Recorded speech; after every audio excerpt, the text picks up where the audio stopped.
in terms of lack of support to the industry. But if you have asked the banks, their perspective would perhaps be different. The banks at one level, from whatever we heard from the governor of Reserve Bank over the last few weeks, gives you an impression that the banks are flush with money, but the credit offtake has been a little poor. But it's safe to presume that any revival from this cold start, or what I chose to call as a medically induced coma, is going to be tough. And without the support of financial institutions, it is going to be very, very difficult. And sharing his perspectives is one of India's most distinguished bankers, joining State Bank as at the entry level as a trainee, and went on to become purely on ability as its managing director of large corporate accounts, is Pradeep Kumar Panja, a friend since 1965.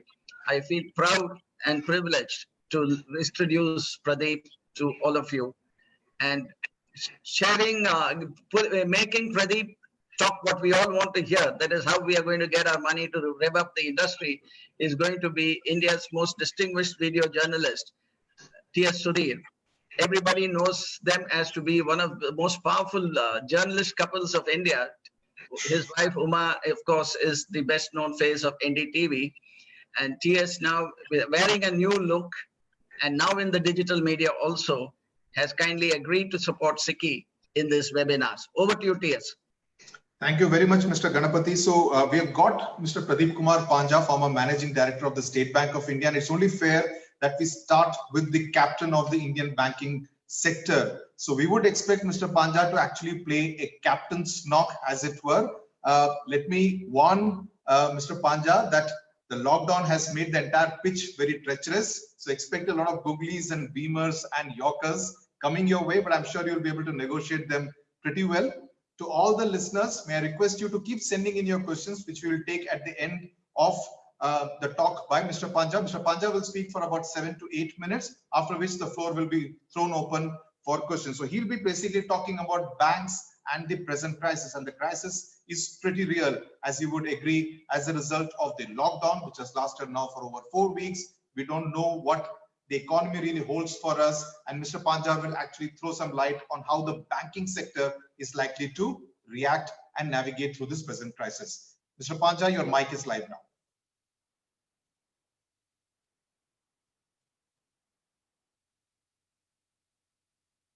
Good afternoon, everybody. At the outset, let me thank Mr.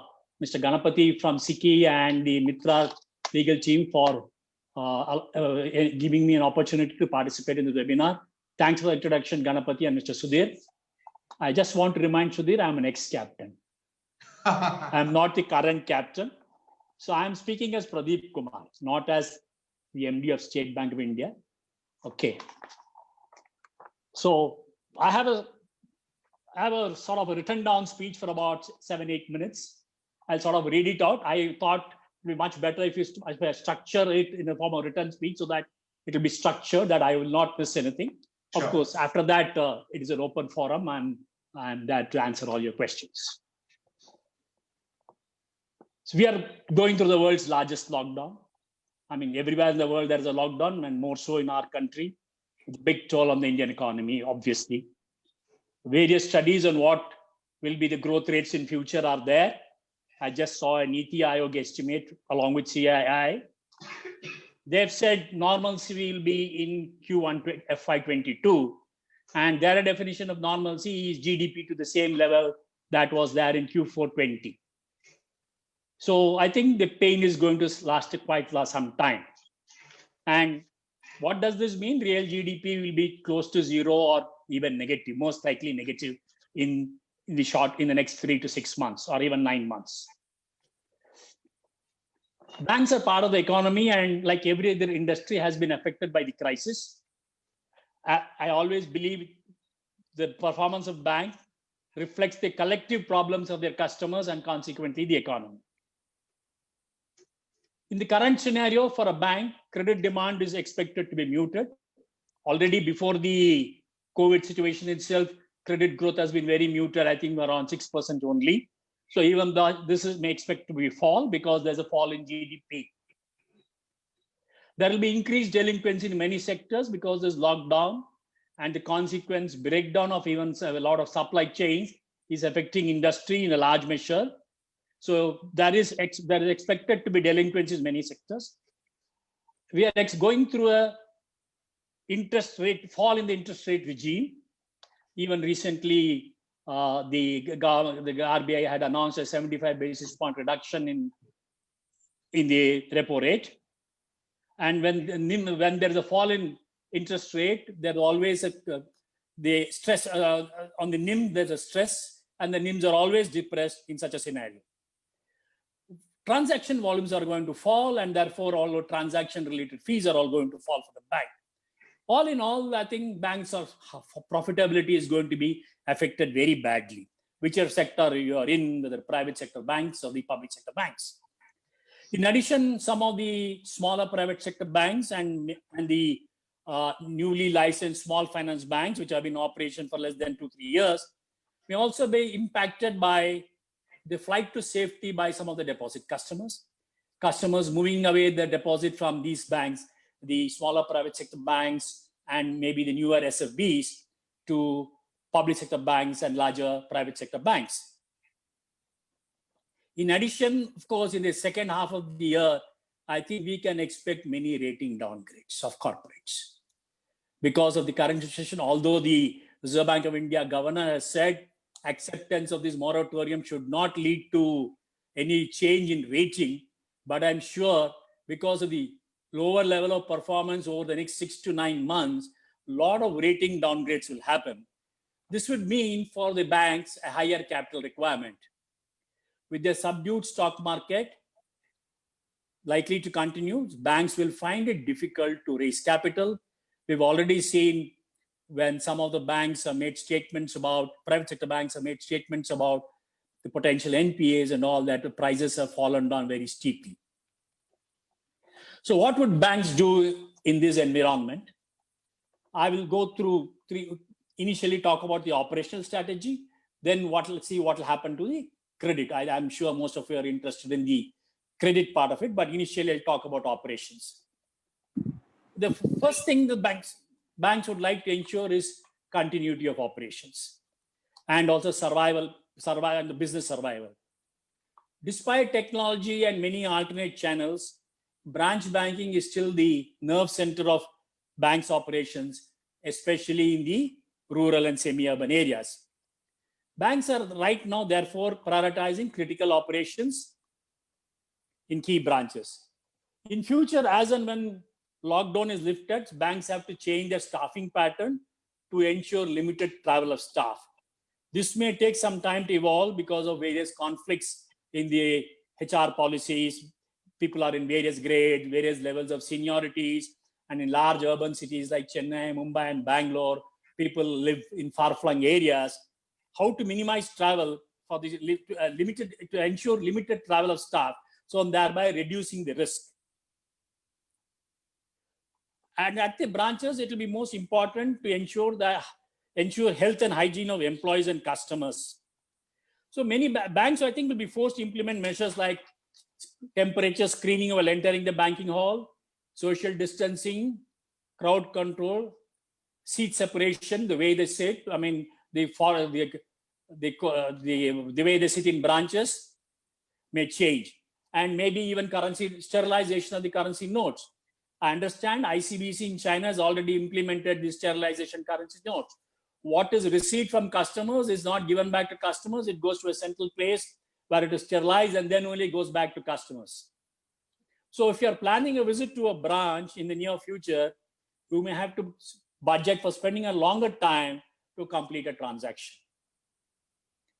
The next important response for banks would be to fire up their digital migration strategy. As a first step, banks will have to improve their suite of digital products and its usage. Banks will have to ensure that the use of its existing platform, robustness of existing platforms, and also they have to scale their infra to handle higher volumes. Customers would have to be incentivized for digital migration.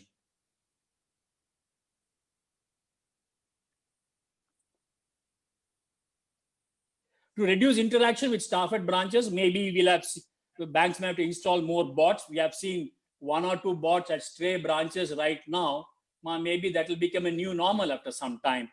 All branches having bots to do some servicing to customers. I mean, to fulfill some social responsibilities, bank may even have a value-added services on their internet platforms like the SBI Yono. They may tie up with other potential ecosystem partners and even maybe given some online medical consultation, online coaching, online tutoring.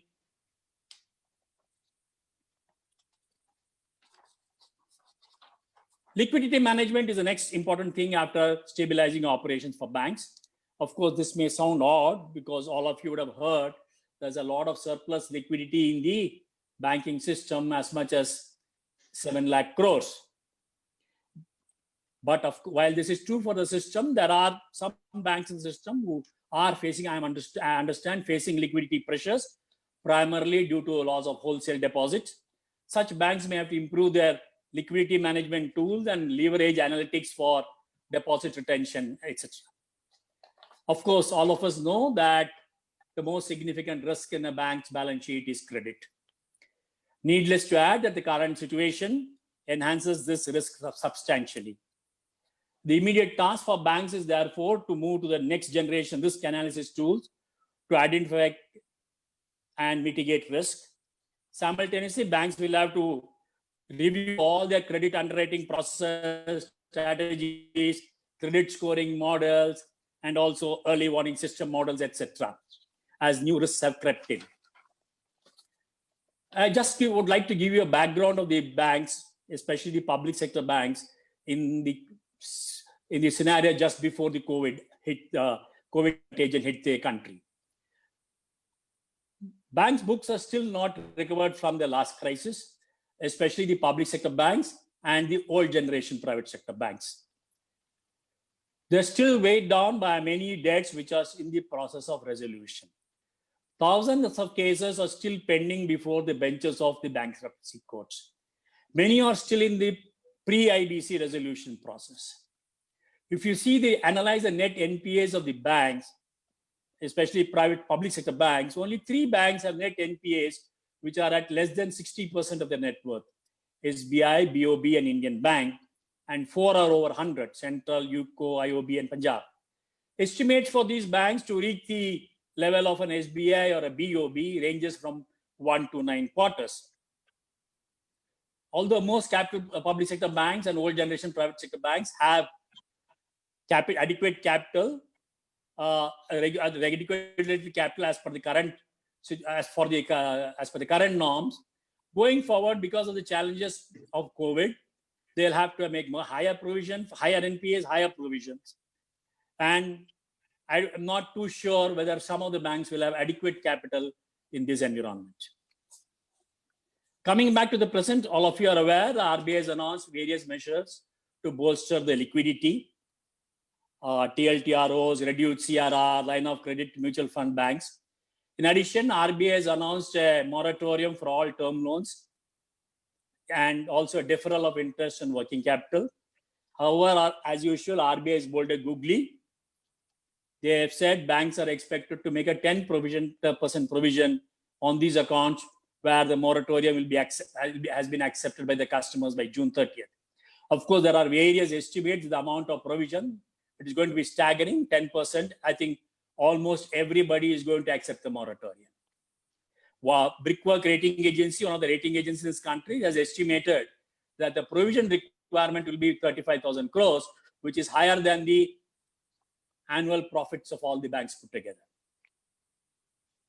I think banks have understood that the steps mooted by RBI would not be sufficient and borrowers would face a lot of liquidity stresses. And especially in the light, if you have to assume that the economy will take almost 4 quarters to come back, 4 or 5 quarters to come back to normalcy. I understand banks have represented to RBI through IBA, so to recommending a one-time restructuring scheme for all MSMEs without classifying them as NPAs, but making a substantial additional provision. I understand banks have also requested that the 90-day norm be amended to 180 days, at least temporarily. I'm not too sure how RBI will respond, but my gut feeling is that some sort of restructuring will be permitted by RBI. Simultaneously, we have been hearing announcements from the government of India on various issues. We have heard that government of India is planning to create a fund of rupees 1 lakh crores to ensure that all the dues for the SMEs, both from the government and the private sector, will be cleared. I'm not sure how this will work, but I'm told serious discussions are going on. Maybe banks will fund this fund, but ultimately SMEs will get paid. The CEA also, in one of his recent interviews, has talked about some sort of credit enhancement or guarantee from the government of India for additional lending to MSMEs. I'm sure if these initiatives come through, a lot of relief will be available for MSMEs. Already, I'm told, I mean, even before the governor's announcement, I've seen announcements some banks that short-term loans to meet the liquidity crunch of borrowers have been announced, and I'm sure many more banks will announce that in the recent past. What should be the response of customers, banks, the borrowers to this crisis? I think the first step should be to accept this moratorium and also deferment of working capital, even if your liquidity is comfortable. I believe cash is king in terms of uncertainty. This advice I have given to corporates where I am on the board, that whatever facilities or whatever leeway has been announced by the RBI, even if you are comfortable, please accept it. For those of you who have been liquidity has been affected by the crisis, in addition to the moratorium and the deferment of interest, I'm sure some sort of restructuring proposal will come through from RBI. You will have to go through that restructuring option that which will be available to you. One issue I would like to say is I think many borrowers expect a cut in interest rates and all during restructuring. And now with the very low interest rates, I don't think it is fair to expect any for the cuts in interest rates from banks, especially during the restructuring option. One or two issues before I close. I'm sure all of you are aware that there's a TREDS platform to enable bill discounting to improve cash flows of SMEs. I'm sure many of you are already registered. If you are not registered, please register yourselves. I'm aware that many corporates are not too willing to be part of the platform as they have to pay at the time. There are already efforts at the Reserve Bank and government level, mandatory also for the corporates to join their trading platforms. My request is MSMEs, whenever you negotiate a contract with the larger buyers, please ensure that being a part of TRED should be part of your contract. I do not know whether to say this last paragraph, but I thought from my experience of almost 40 years with the bank, I just wanted to add one last couple of sentences. Many SMEs would, of course, may not have sufficient capital for the current level of operation, may find it very difficult to survive. I think such firms should always look for additional capital from financial investors. Nowadays, we have a lot of new fintech platforms coming up, people willing to invest in equity. And also, if you have other forms of wealth in other assets, I think when it's a question of your business survival, it is the best option to convert such assets into and to flow as equity into your business. I will stop here and I'll hand it over to Sudhir here and wait for questions. Right. Thank you very much, Mr. Pradeep. You spoke of being the ex-captain, but we all know the value of an MS Dhoni, don't we? We will start taking questions. He's still in the team. Yes. or maybe he's still in the team. We don't know. Okay. That's not guaranteed, Pradeep. yeah. But I'm surely not in the team. That is guaranteed. Right. Okay. So my first question, and I can see some of the questions have already started coming in, so the backend team would start putting it together. But you spoke about banks being flush with funds. Of course, some banks do have problems, but at the ground level, at the branch level, there seems to be some kind of a reluctance in advancing money because of a fear of bad debts. Do you see this apprehension, this fear of kind of giving debts even at the branch level? I mean, this is a reality, and we cannot wish it away. It is there. I think government of India has taken some steps to bring down that element of fear. But unless it is seen in action, people will not believe it. I mean, if couple of cases get referred to the CVC or CBI and it's turned down, yes, then I think it will boost the confidence. I don't think there has been, although they set up the committee, I don't think there is any information in the public domain that they have said no to certain prosecutions. Unless, of course, unless there's a demonstration effect, I think this fear will continue. I do understand. So do you think this fear is a major factor, or do you think something else is required for the turnaround to happen, for the banks to start lending proactively once again? No, there are two things. One is, I think before this crisis, there is a lack of demand. Let us accept it. Lack of demand because there are no projects. People whom the bank wanted to lend didn't want money. People whom the bank did want to lend required money, but they were not able to fulfill the conditions for the banks. I mean, for the banks to lend money. This situation will also continue, and maybe this will get amplified because many companies will go into difficulties. Right. But it is, I think, as long as the difficulties are genuine, I am sure there will be the banks will be able to help them out. One more question regarding as far as please. But please I think you have I think customers. I always used to say to customers when I was in the bank, to your bankers, to your lawyers and doctors, you must always tell the whole truth. Only then you will be able to get the right medicine or right advice or right finance. Right. So soon after the lockdown is lifted, which are the sectors you would suggest that the bank should on their own accord look to lend more aggressively? Are there any if you see, except maybe for the health sector, every sector has been affected. Yes. Maybe some sectors will take 2 quarters to come back to normalcy. Some sectors will take 4 quarters. And it also depends on how long, not only the lockdown, the effect of the virus. See, other day I was listening to Soumya Swaminathan of WHO. She says the average time for a vaccine is 5 years.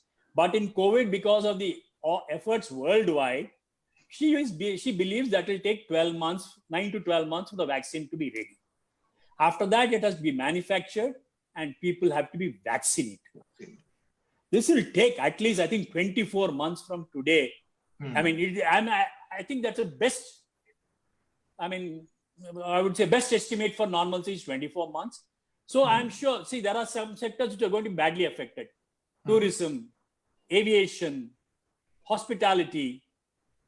Now, I don't know if the earlier normal in a hospitality was 60% occupancy or a 70% occupancy.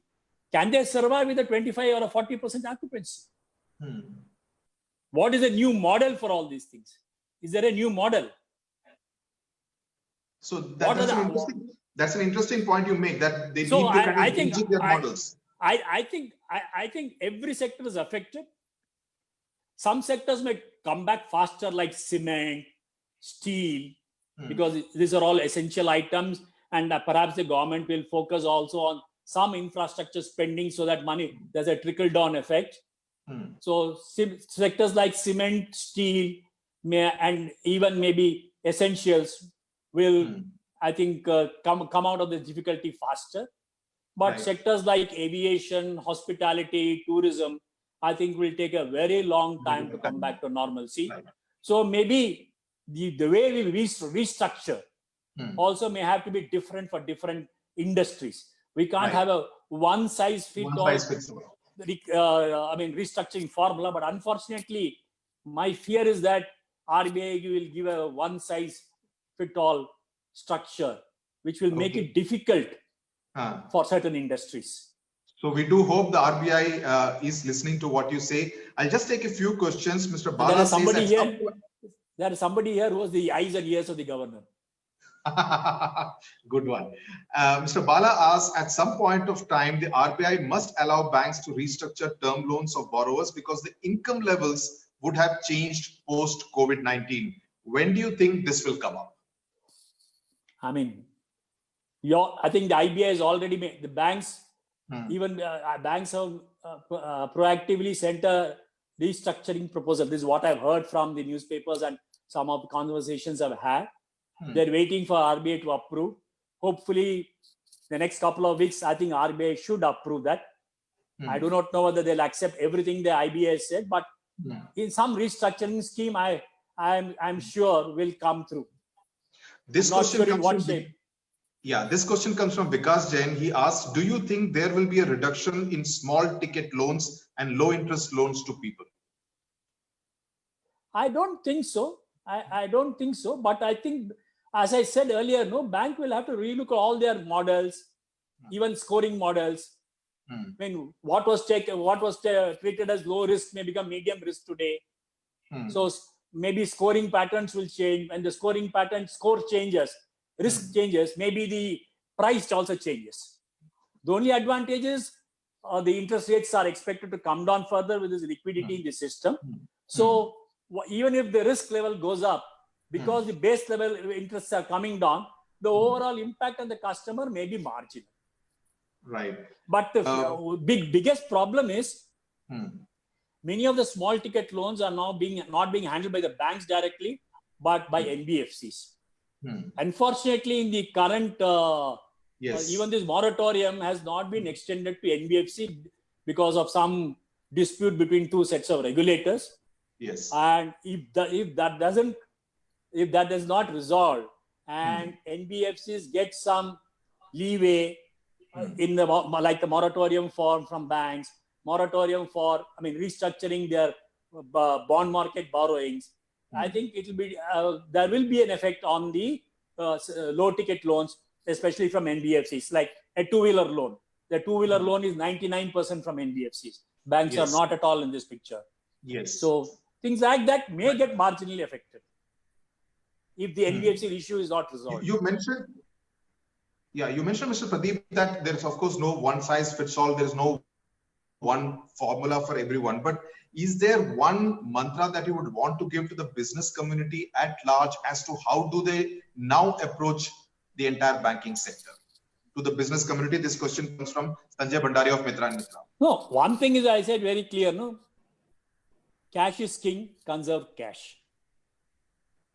Renegotiate with everybody. Renegotiate all your contracts, whether it is a buyer or seller. Everybody has some difficulty, and then they'll also be, I think, willing to renegotiate. If you are a good supplier, I think you must use your leverage to get a better terms with your buyer. And if you're an MSME, please ensure that that discounting through trade should be part of your option, part of your contract with your buyer. Okay. Vardhaman Saklecha asked this question: with reduced asset prices, a large portion of existing credit might not be unsecured. How are the banks planning to handle this, and how open would the banks be to offer additional unsecured line? I think the question is because security, I think it's become less secure, maybe, or maybe secured loans have become unsecured. Unsecured loans will always be very difficult from the banking system, unless, as the CA says, there is some credit enhancement from the government in terms of a guarantee fund or a guarantee or a first loss guarantee to a certain extent. No? Like let us say each bank gives 100 crores as additional liquidity lines, the first loss of 15 crores or something is guaranteed by the government or a fund set up by the government. In such case, I do understand that to tide over the liquidity shortage, some amount of unsecured lending is required. This unsecured lending will come only if there is some sort of credit enhancement from the government. Okay, we saw what was happening at the Franklin Templeton case over the last couple of days. There are mutual funds which are also facing redemption pressure. What's your take on how the entire MF industry is likely to shape up in the days and weeks to come? See, all these credit funds are based on ratings. Yeah. And the Franklin Templeton went for consciously for a low rating, relatively lower rated securities. They are paying a price for not anticipating any crisis at all. Many mutual funds, I think, are not facing that much of pressure as of now. But I think the issue is people with lower rating than AA will find it extremely difficult to raise money from the bond market. Okay. Extremely difficult. Because if you see the current even investment policy of a bank, like I was in State Bank, I was heading Treasury, our investment policy very clearly stated no security less than AA. This is the normal this thing. Many mutual funds also, except in some credit funds, do not take securities below AA. But there are, of course, specific funds where people for chasing returns were willing to take that additional risk. So now, because they chased additional risk, they are facing the additional reward they wanted. They are facing the risk. So this is very simple. Any investment in a lower rated bond is a high risk. So you must always have a mix of AAA, AA, maybe single A, triple B, so that there is some mix. In any fund, there should be a mix. If you go only for low rated bonds, then this is a risk you will have to live with.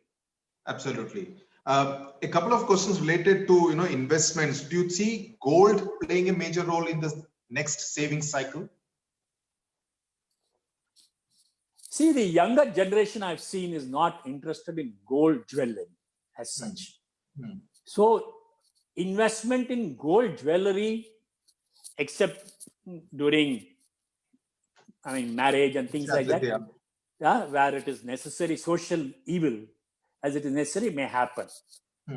Then I've worked in Kerala for 1 year, and I've seen that even there, where the appetite for jewelry is so high, I've seen the younger generation just not interested at all.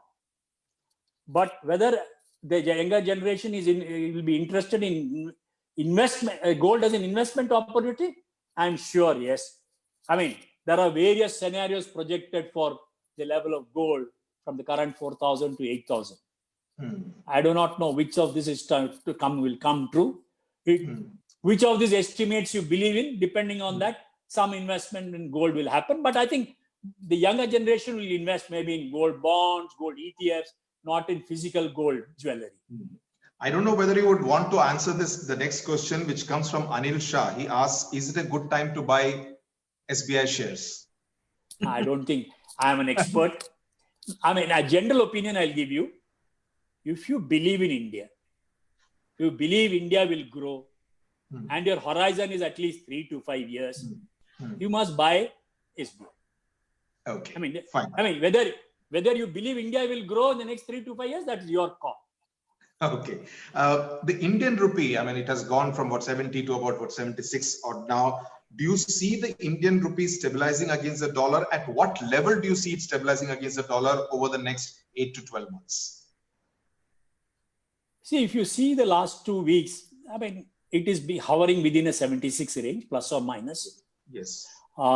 If India is able to get over this COVID problem faster and is able to attract capital, I don't see much deterioration below this level. But if our recovery takes more than 24 months, there will be some amount of depreciation for the dollar. Right. And it also depends on what happens in the US. Yes. Because as of now, the situation in the US is worse than most countries in the world in terms of COVID. So what impact it's going to have in US, the dollar, it's very difficult to take a call now. Right. Do you see digital currency coming into India, Bitcoins, crypto? Do you see that prospect happening in India anytime soon? I mean, the Supreme Court has permitted it. I think a very small group of speculators will be interested in it. But RBI is going to regulate it very strictly. Mr. Raghavan of SICKI asked this question. Top 5 NBFCs are going into the market for the issue of bonds. Can you comment on the investors' appetite and subscription of bonds? As it was mentioned that the bond market is not active like the stock exchange. See, retail interest in bonds, I think will be very, very low. Like you have seen in the last 2-3 years, many NBFCs, top NBFCs had come with retail bonds, which was, I mean, I would say moderately subscribed by retail investors. I don't think retail investors will subscribe to bonds of NBFCs. They have to rely on wholesale investment. Wholesale investment because there is very limited investment opportunities now. AAA and AA bonds have a chance. Below that, no chance. You mentioned, of course, about shares, and in fact, there is a comment on the answer that you gave, whether it is good to buy SBI shares, and he spoke about the belief in the idea of India. It says, but when SBI invests in banks like Yes Bank, it definitely brings down the valuation of SBI shareholders. So that's a comment coming from Bhavesh Shah. I mean, but if you see what is the value of SBI's investment today, compared to when they invested in either in the last week of February, first week of March, I forget. I think the value is already gone up. Right. And if you see some investors who invested along with SBI at that level, have always existed making money. So if the management of Yes Bank is able to stabilize and put it on a right path, I think SBI's investment will yield a lot of value. Ravin asks, is it safe to deposit large sums of money in fixed deposits in any bank? My personal view, in public sector banks, yes, because although there is no government guarantee, I think it will be suicidal for any government, whichever party it is, from the extreme right to the extreme left, to allow a public sector bank to fail. So I don't think you should worry about investing in a public sector bank. Okay. Private sector bank, large private sector bank, I don't think should be an issue. Yeah. Smaller private sector bank, I would ask them to restrict it to the insured amount, 5 lakhs. Mr. K. Chandrasekharan, who is into organic farming, he asks, is there any concession for agricultural term loan and working capital limits? I do not know the current instructions, but agriculture working capital, in addition to, I think, low rates of interest, 7%, I am sure, has again interest subvention from the government, including for prompt repayment. Unfortunately, agriculture term loan, there is no incentive from the government, interest subvention from the government. Banks have been crying with the government to provide interest subvention for investment credit in agriculture. Unfortunately, it is not there. But of course, at the normal bank rates, agricultural term loans are available for his organic venture. Mr. R. Ganapathy has sent a question. When the recovery finally happens, do you see the recovery path to be U-shaped, V-shaped, W-shaped, I-shaped? Which alphabet are we likely to see? I am not an economist, but I can only say from what I have read, I think the probability of V is high, but it may be even a W-shaped recovery. If it all depends how we are able to manage corona. If there is some recurrence after, say, a spurt after 6 to 8 months, some more lockdowns, lockdowns in spurts and fits and spurts, if you do, I think it will be W-shaped. Right. Somi Hazare has a question. Would you support the view that the agriculture sector be looked at much more in detail? Example, what's happening to paddy in Tamil Nadu is different from sugar in Tamil Nadu and when compared to Uttar Pradesh, which is known for inefficient sugar production. See, sugar, wherever it is there, it is inefficient. It is a water guzzler, first of all. Yes. And the north, from south you go to north, it becomes worse. I think the situation becomes worse. So I think we have to have a relook at our water usage policy. 80% of our water is used for agriculture. And in agriculture, we have crops like sugarcane, rice, and unfortunately, the production is so high. We are a huge exporter of both rice and sugar. What are we exporting? Exporting water, which is such a vital commodity. So I think, see, unfortunately, everything is viewed in the eyes of politics, no? Instead of economics and what is good for the country. So unless that changes, we'll have all these aberrations. Like We have already spoken about. Yeah. They are growing paddy Yes, in yes, please, Punjab please. and Haryana by using groundwater, which is going 800 feet or 1,000 feet. It is criminal. But unless you change, I mean, if you are willing, you have to take, there are lobbies, political lobbies, vote lobbies. Unless you're willing to take it on, it is very difficult. Right. We have already spoken about the risk-averse nature of banks. Mr. Ashokan Krishnamurthy is asking that there are chances that despite additional funding towards working capital and or term lending, some of the borrowings could turn sticky. So he is asking how risk-averse the banks should be in such a scenario. See, it is always very difficult for a bank to take a call in such situations. I mean, ultimately, the nature of the specific account will take a call, where the banks have to take a call. Because if you don't give money also, people will blame the banks. If you give money and the banks lose the money, after maybe 2 or 3 years, the banks will still get the blame. This is the worry of the banks. Yeah. So banks will be very careful. I would say very careful. Mr. Mohan Narayanan has a question. He will ask it directly. Mr. Narayanan, please go ahead.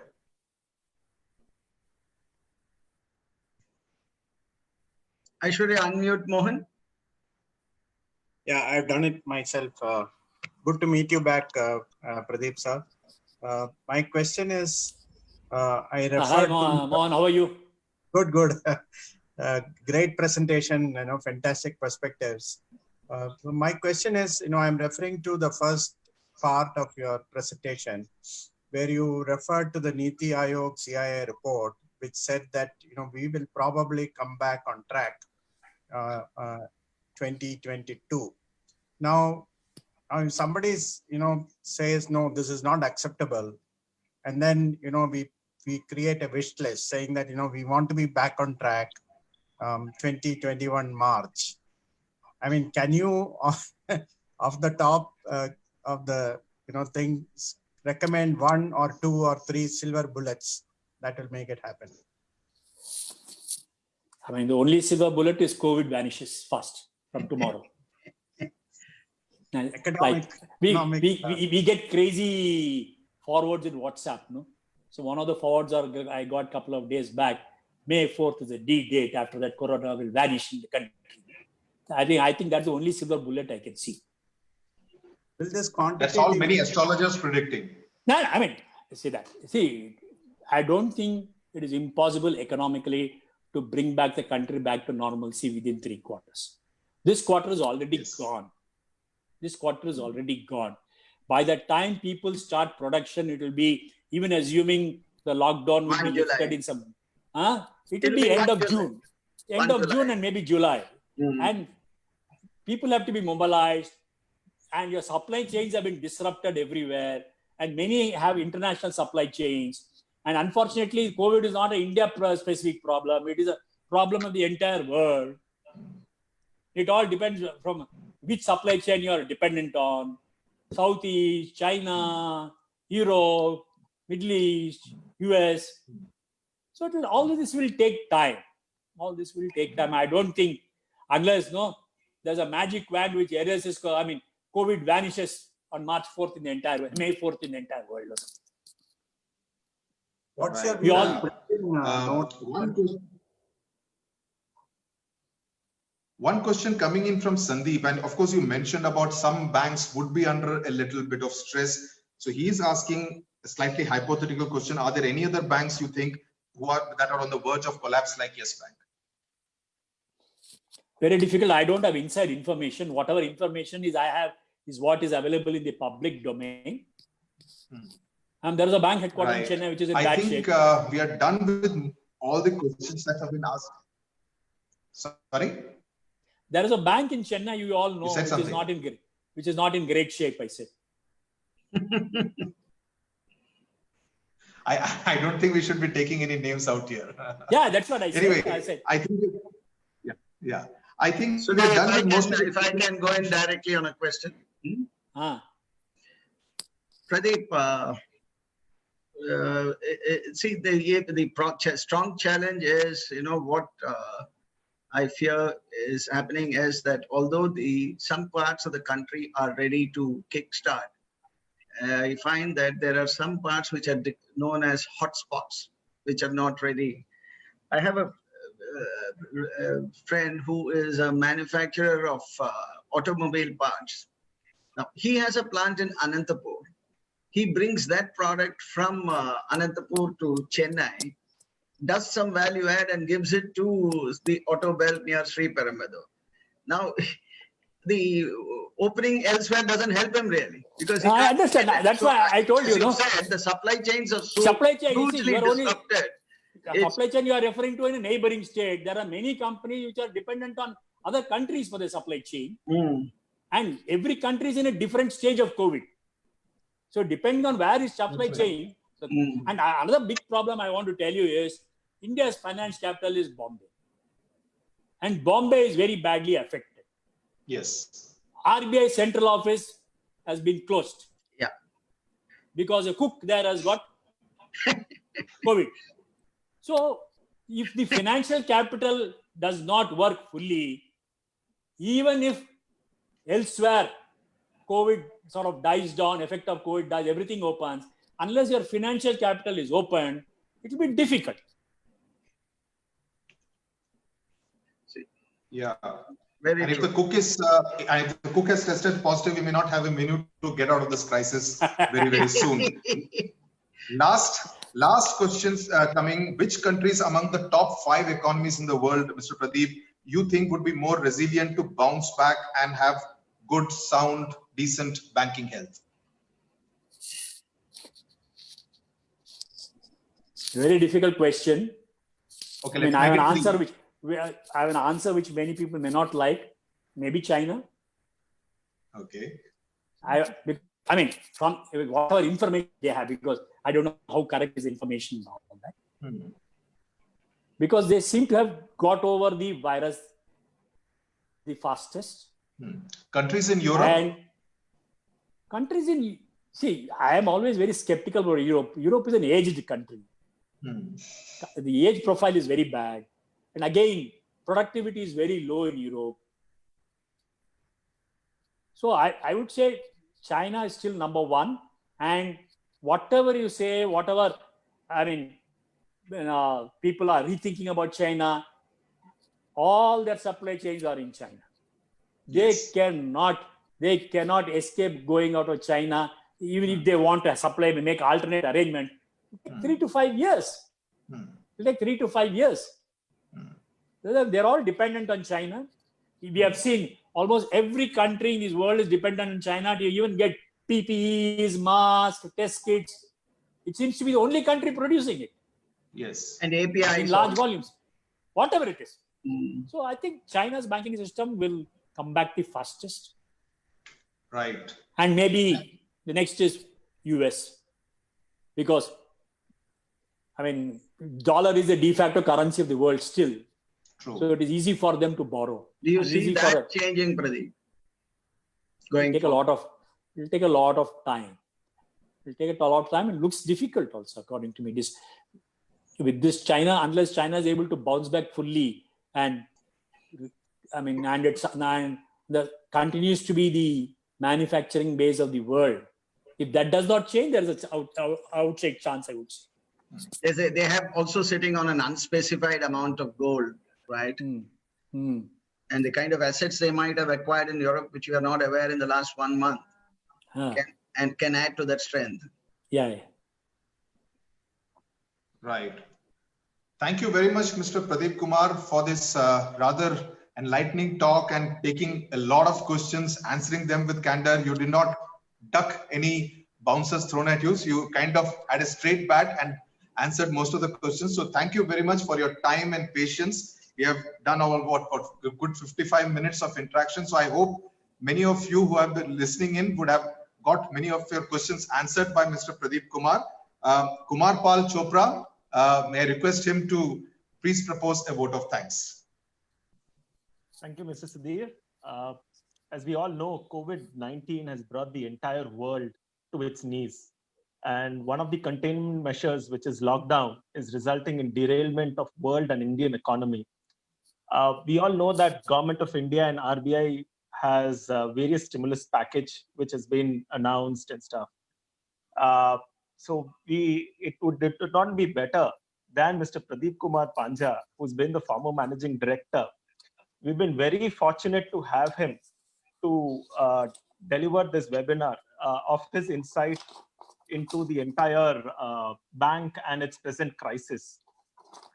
I thank you very much, sir, and a profound sense of appreciation for sharing your thoughts over this. On behalf of Mitra and Sikhi, we would also like to thank our moderator and senior TV journalist, Mr. T.S. Sudhir, for a brilliant moderating the event brilliantly. We would not be here other than if not for our sponsor, Century Floor Mills Private Limited. I from Mitra, which is a new age consulting company, which is into finance, management, tax, and legal consulting, would like to thank Sikhi and its entire team, Mr. Ganapathy, the president, Dr. Raghavan, and the entire team of Sikhi for giving the opportunity for presenting with this webinar. And lastly, but not the least, I cannot thank enough the participants for their willingness and involvement. And it has been such a pleasure to host all the participants and to take their questions. My sincere apologies to those whose questions could not be taken up due to time constraint. And finally, to just keep you updated of the tomorrow's webinar, we are having the third of this series of webinar at 4 p.m. tomorrow. It is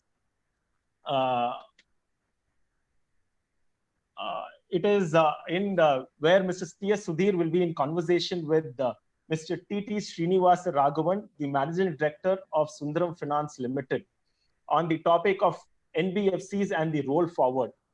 We look forward to welcoming you all. Thank you all. Thank you. Thank you. Thanks Thank so you, much, Ganapathy. Pradeep. And Thank you, Mr. Sudhir. just for the audience, Pradeep and T.T. Srinivas Raghavan are also classmates in the same school. And I'm sure Pradeep would like to listen to his old classmate as well tomorrow. I invite you, Pradeep. Thank you so much. Thank you. Thank you. Thank you.